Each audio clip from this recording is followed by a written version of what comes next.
Good afternoon. My name is Marnie Hodgen. I'm candidate for State Board of Education District 8. In a recent article in the Omaha World Herald, it's estimated that 1,250 educators are leaving their districts in the Omaha metro area. 1,250 teachers. OPS projects 588 teachers to leave by July 1st.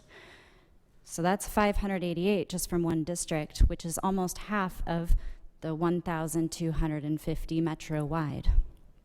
Although the reasons for teachers leaving vary, a few of the common themes are an increase in student misbehavior, overflowing class sizes, and teachers not feeling supported or valued by administration. The article mentioned many teachers said they feel like they can't publicly speak up without it negatively affecting their job. That last part gets me. We have teachers who are afraid to speak up because they fear professional consequences from the very administration they work for. More recently, OPS has proposed a $4,500 stipend for full-time staff. I don't want to insult those who are scrambling for ideas on how to hang on to the remaining teachers, but quite honestly, this stipend solution is laughable. It's too little, too late.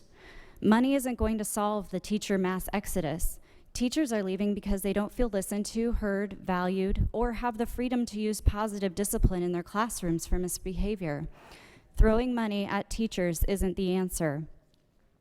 I don't necessarily have the answer, but as a candidate for State Board of Education, I propose we take a more direct and hands-on approach moving forward. To the current members of the State Board of Education, I'm curious, when was the last time you all went on a tour of any of the schools that you represent and took the time to listen to the teachers and their concerns? How many town hall meetings are you setting aside each year to listen to the parents, administration, and staff within your district? These are ideas that I'm sure may be implemented, but we need to check in on the frequency, and I don't know how you guys report that or if there is some sort of reporting on your behalf, but that would just be very good for transparency purposes to know. Earlier this morning, the High Plains Community School representatives stated that they need more support and guidance from the State Board of Education. They need more manpower. This is where the State Board can no longer be passive. We need a board that will be proactive and plan accordingly. We need local school boards and administration to support their staff, not reactively, but proactively. And on the topic of being proactive, I'm curious what proactive measures have been or can be put in place to ensure no school in Nebraska goes through what we've seen in recent news of last week. Last year, Senator Halloran introduced LB 417. This bill would have allowed off-duty police officers to be able to carry firearms on school grounds in order to protect students from an active shooter. Currently, off-duty police officers are not legally able to carry firearms onto school grounds because it would violate the gun-free zones statutes. Senators in the Judiciary Committee refused to advance LB 417 to the floor debate, which is unfortunate because having these proactive measures in place can protect our kids in a matter of minutes. As we've seen, law enforcement response time can be long and sadly too late. I think it would be a huge deterrent for any individual with ill intent to be made well aware that off-duty, that there are armed watchdogs inside our schools. And I think it's ironic also that we have armed guards at school board meetings because of concerned parents, yet we can't have armed guards in our schools to protect our children.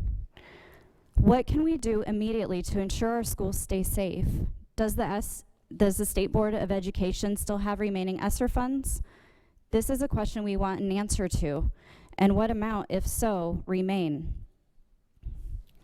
Do we still have ESSER funds available? Commissioner, can I have an answer, please? Okay.